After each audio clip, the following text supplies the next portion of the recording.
l'ouverture de la billetterie du Heiva Itaiti. Ya Heiva te Heiva, faites-le à tous.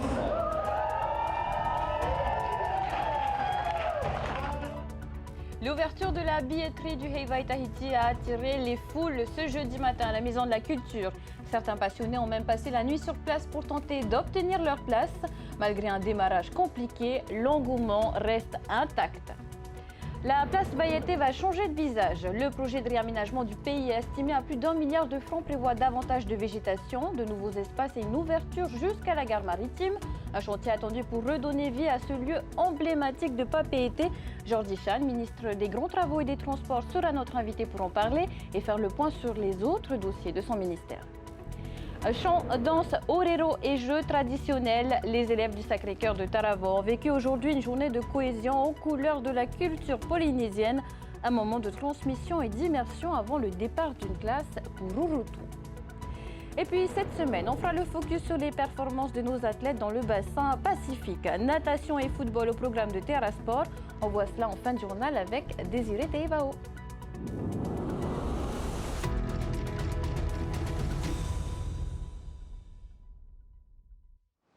C'est l'événement culturel le plus populaire du Fénois. Et l'engouement autour de l'ouverture de la billetterie ce matin le démontre une nouvelle fois.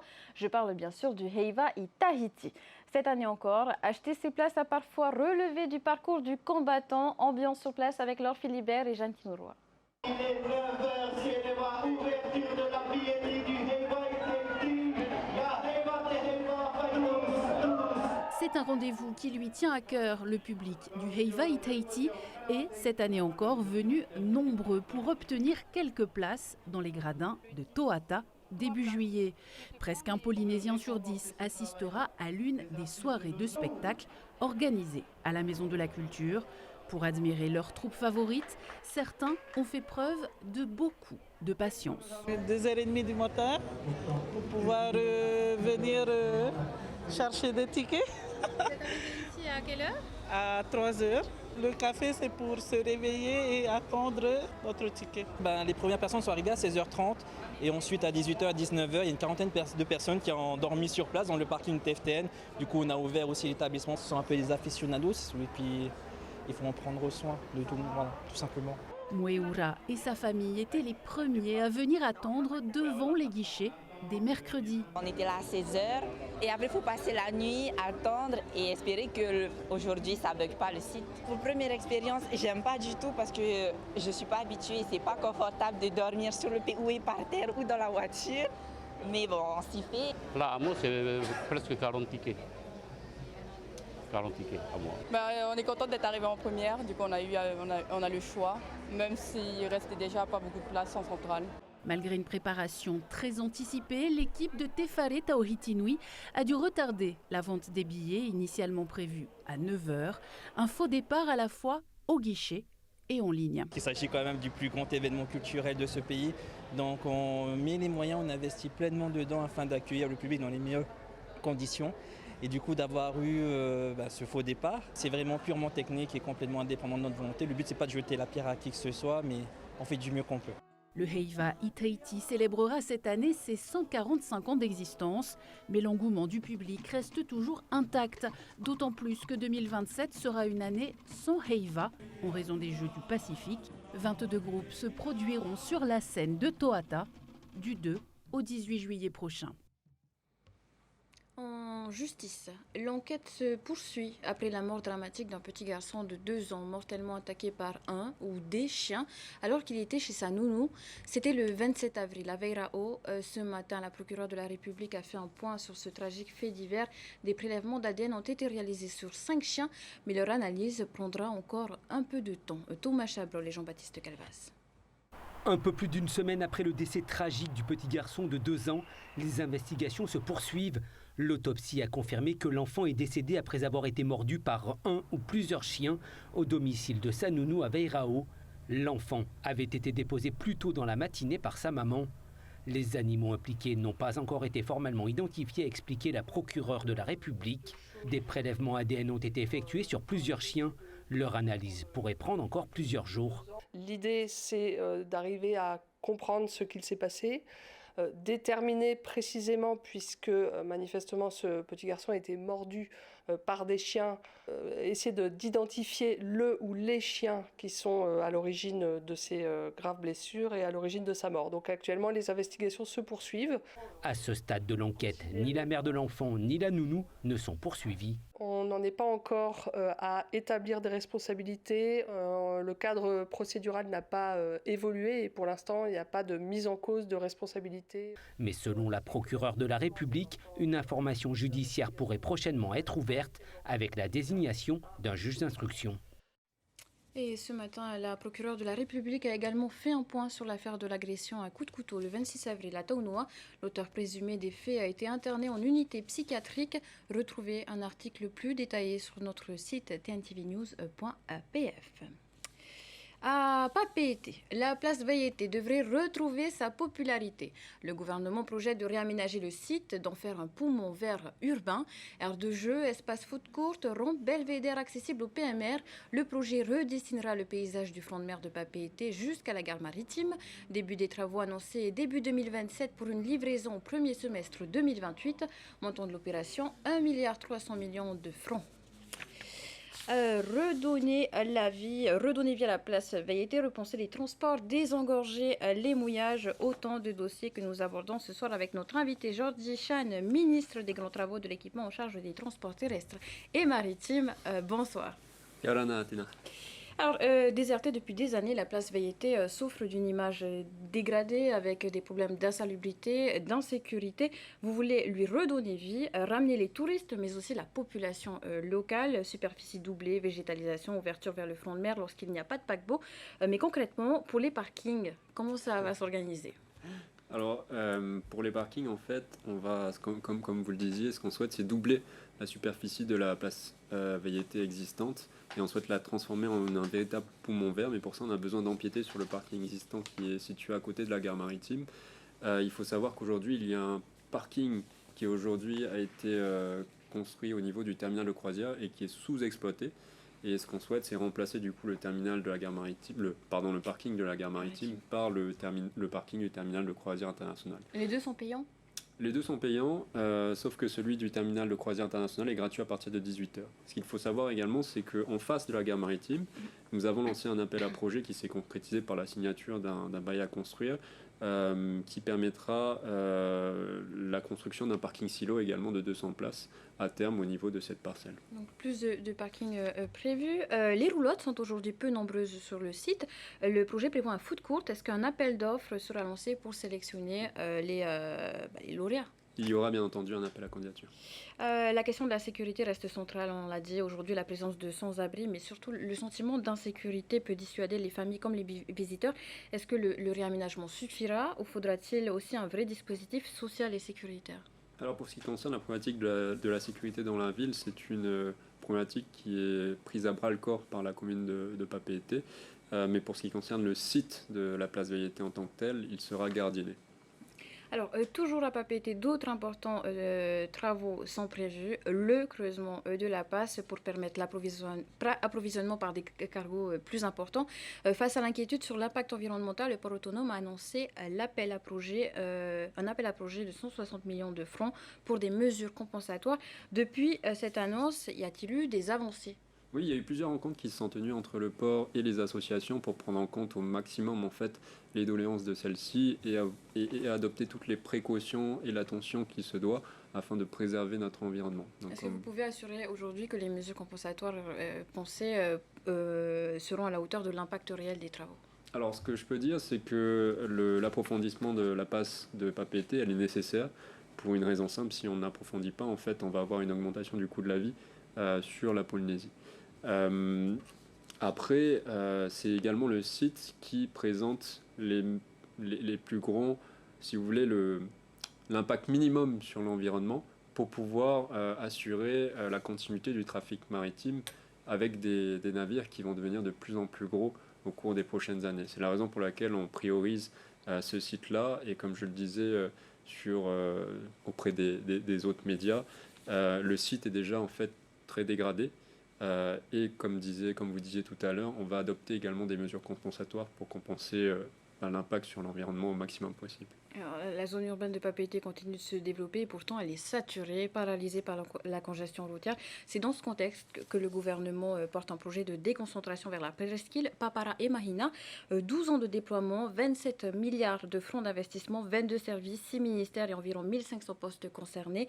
Les montants sont considérables. Pourquoi est-ce une priorité pour vous ? C'est une priorité car il est nécessaire aujourd'hui de réduire la congestion en zone urbaine et également de rééquilibrer le développement de notre territoire. Si on regarde les statistiques, il y a tous les jours près de 10 000 personnes qui partent du sud de l'île de Tahiti pour rejoindre la zone urbaine. Et ça crée beaucoup de désagréments pour ces habitants puisqu'ils doivent se lever très tôt le matin, souvent à 3 heures du matin pour éviter la congestion, ou alors ils se coltinent plus de 2 heures de congestion tous les jours. Donc ce qu'on souhaite, c'est justement créer de l'activité autour de travaux, autour de la presqu'île, et également rendre la presqu'île agréable en aménageant des espaces publics, des accès à la mer, mais également des infrastructures de santé, de sport, de culture. C'est un projet interministériel que le gouvernement mène qui vise justement à transformer l'agglomération de travaux à la fois pour y créer de l'emploi et également pour la rendre agréable à vivre. Une des autres réponses à la congestion routière, ce sont les transports en commun. Le dernier rapport de la CTC, de la Chambre territoriale des comptes, dresse un constat très mitigé sur la délégation confiée à la société RTCT, des progrès, notamment avec le renouvellement de la flotte des bus, mais une offre encore insuffisante, notamment le soir, le week-end, et une accessibilité à revoir pour les personnes à mobilité réduite. Comment inciter le délégataire à mieux faire ?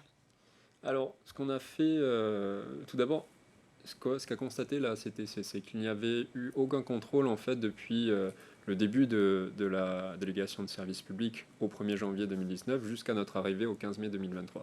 À partir du moment où notre gouvernement a pris place, nous avons mis en place plus de 6 contrôles qui ont permis notamment de mettre en place une nouvelle billettique sur laquelle est basée la réforme tarifaire des transports en commun qui a permis de baisser de manière substantielle le tarif des bus, qui a permis également de remplacer des vieux bus qui circulaient en fait sur le réseau routier et qui ne devaient plus circuler, notamment sur la commune de Fa'a, et ce qui a permis également d'afficher les horaires des bus sur plus de 200 arrêts de bus sur lesquels en fait il n'y avait pas d'horaire qui était affiché.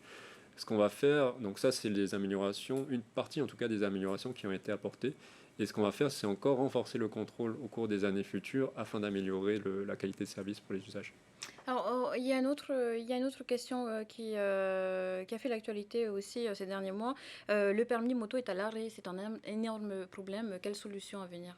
Alors, on va aménager une piste de contrôle technique au niveau du site de Taoné qui est affecté aujourd'hui à la direction des transports terrestres. C'est le site où passe le permis B, où on fait passer le permis B à la population. Les travaux sont prévus d'être mis en œuvre au cours des prochains mois. Les écoles disent que ce site est trop petit.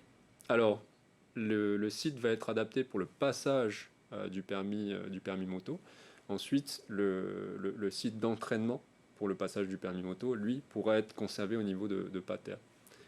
Autre actualité marquante, à Rayatea, des habitants se sont mobilisés pour dénoncer le non-respect des règles de mouillage. Certains plaisanciers jouent le jeu, on le rappelle quand même.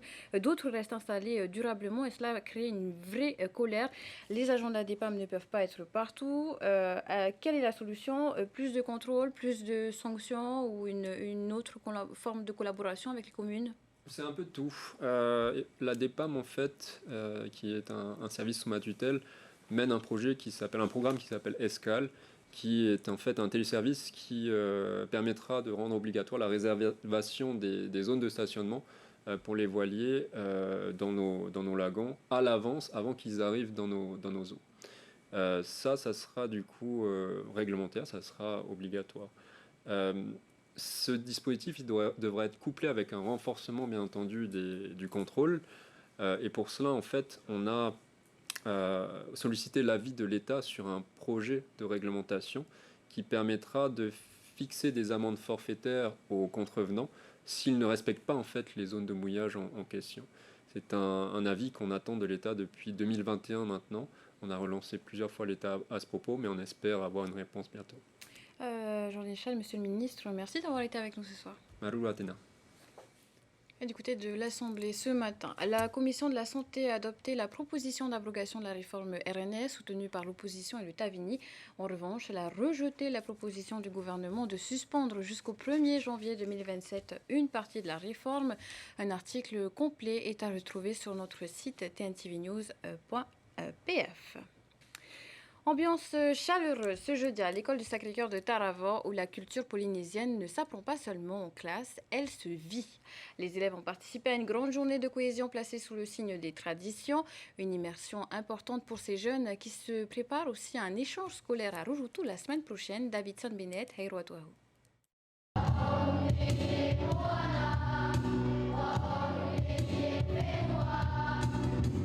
Les voix résonnent dans toute l'école. À Sacré-Cœur de Taravao, cette journée de cohésion débute au rythme du orero et des traditions polynésiennes. Une immersion culturelle préparée depuis plusieurs semaines par les enseignants et les élèves. Objectif, transmettre les savoirs, mais aussi renforcer les liens entre les enfants. Particularité de cette journée, les élèves de CM1 et CM2 deviennent à leur tour des passeurs de culture. Et anak-anak teh auto mea na auto tereo maoi. Une manière concrète de valoriser la transmission et l'entraide au sein de l'établissement. Cette journée prend aussi une dimension particulière pour une classe culturelle de l'école.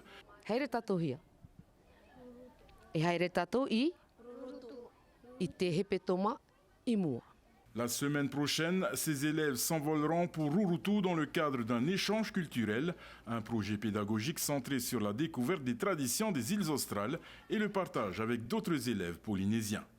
Ça montre au niveau des élèves qu'il faut qu'ils s'approprient leur culture et puis vous avez vu les chants ce matin et vous avez vu aussi les ateliers dans les classes avec tout ce qu'ils font en travaux manuels pour cela. Pour les responsables éducatifs, ces initiatives permettent aux jeunes de mieux connaître leur identité culturelle tout en développant l'ouverture et la cohésion. Présent durant cette journée, le maire de Teiarapu Est a salué l'engagement des enseignants et des familles autour de la culture polynésienne. On voit bien que les enfants sont contents, sont joyeux, et au moins ils reconnaissent un peu la culture polynésienne.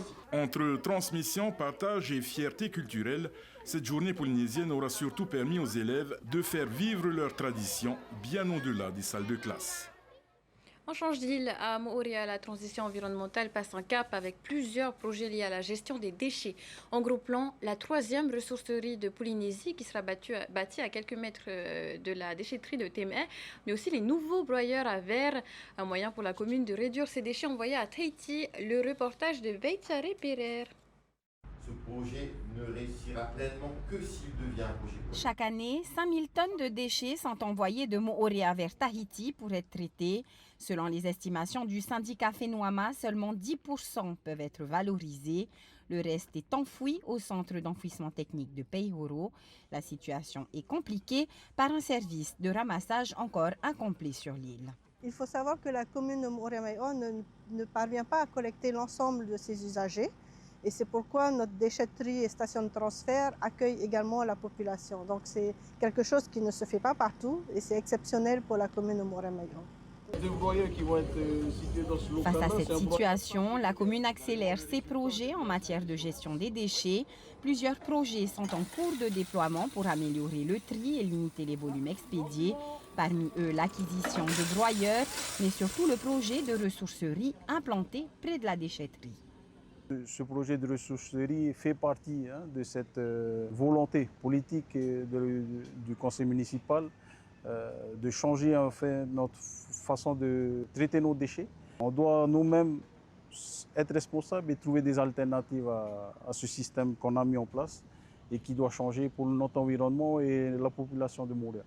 Objectif, réduire les flux vers Tahiti, renforcer le tri et développer le réemploi sur l'île. La mise en service de cette structure est prévue d'ici 2028. Dans la rade de Papeete, impossible de ne pas le voir. Le Kourou, luxueux voilier appartenant à Jeff Bezos, le fondateur d'Amazon, est arrivé ce mardi. Avec ses 125 mètres de long et ses 3 mâts de 70 mètres de haut, le navire ne passe pas inaperçu. Ce super yacht, capable de naviguer uniquement à la voile, est accompagné de son navire d'assistance, l'Abeona, autre bateau de luxe. Son entretien et son fonctionnement représenteraient près de 30 millions de dollars par an. Et quitte à rêver un peu, les 2 bâtiments seraient même à vendre pour un prix estimé à près de 500 millions de dollars. Des rêves de victoire, de l'espoir, des performances remarquables, nos athlètes s'illustrent à l'étranger. Place à notre rubrique Terra Sport.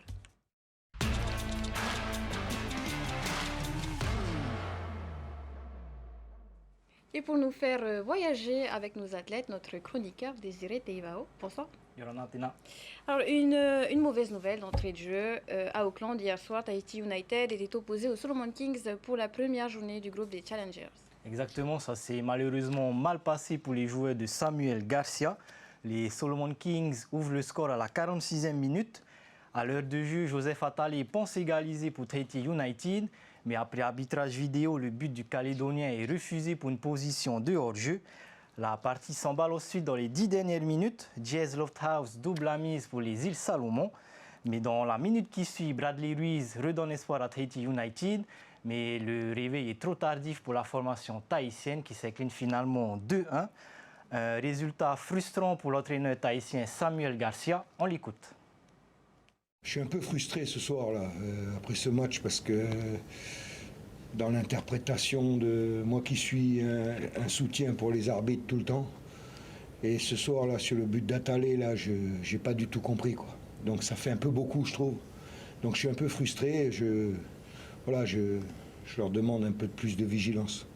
Désiré, il faudra vite digérer cette défaite. Les joueurs tahitiens enchaînent dès samedi face aux Papous de Hikari United. Plus le droit à l'erreur pour la formation tahitienne. Elle devra impérativement s'imposer sur ses 2 prochaines rencontres et pour espérer se qualifier pour les playoffs. Et évidemment, Samuel Garcia y croit. On l'écoute. J'ai rien à reprocher aux garçons. Hein. Ils ont fait un beau match ce soir. On est venu pour gagner nos 3 matchs, nous. Hein. On a perdu le premier. Bon, ben voilà, ça fait partie du football. Mais là, on va récupérer, bien se remettre le cerveau à l'endroit. Et puis aller jouer avec Harry pour gagner le match encore une fois, parce qu'on était venu pour jouer, pour gagner les 3 matchs. C'est ça notre ambition. Nous aussi, on y croit, on y croit. Le bassin pacifique est en ébullition cette semaine avec plusieurs événements. À Fidji, un nageur engagé aux Océanias nous redonne le sourire. Il s'appelle Enoa Vial. Aujourd'hui, il a réalisé une très belle performance sur le 10 km en eau libre. Enoa s'impose en 2 heures et 7 minutes. Le jeune nageur tahitien devance un Australien et un Calédonien. Enoa n'est pas le seul à porter nos couleurs à Suva. 3 autres nageurs pourraient faire monter le compteur de médailles. Il faudra suivre les performances de Deoti Vido, notamment demain. Elle sera alignée sur le 50 et le 200 mètres papillon. La nageuse du CNP est actuellement en grande forme. Elle a battu 4 records de Polynésie lors des derniers championnats, c'était en avril. Mais on suivra aussi Naël Roux sur 200 mètres nage libre, Sosten Vido sur 50 mètres papillon et 100 mètres d'eau. Et Noa Vial, de son côté, visera une 2e médaille. Ça sera sur le 1500 mètres nage libre. Bon courage à nous nageurs. Bon courage à nous nageurs.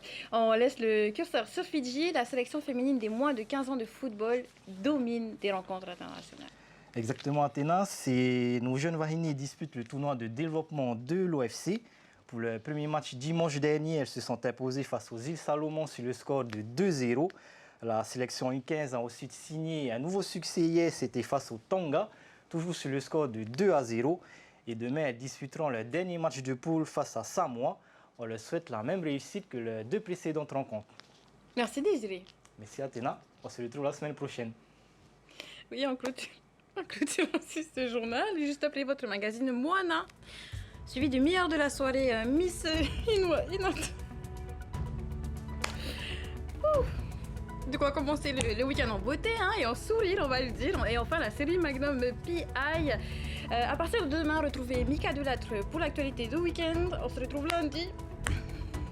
Excellente soirée à tous. Retrouvez ce journal en replay sur notre site internet et notre application mobile TNTV.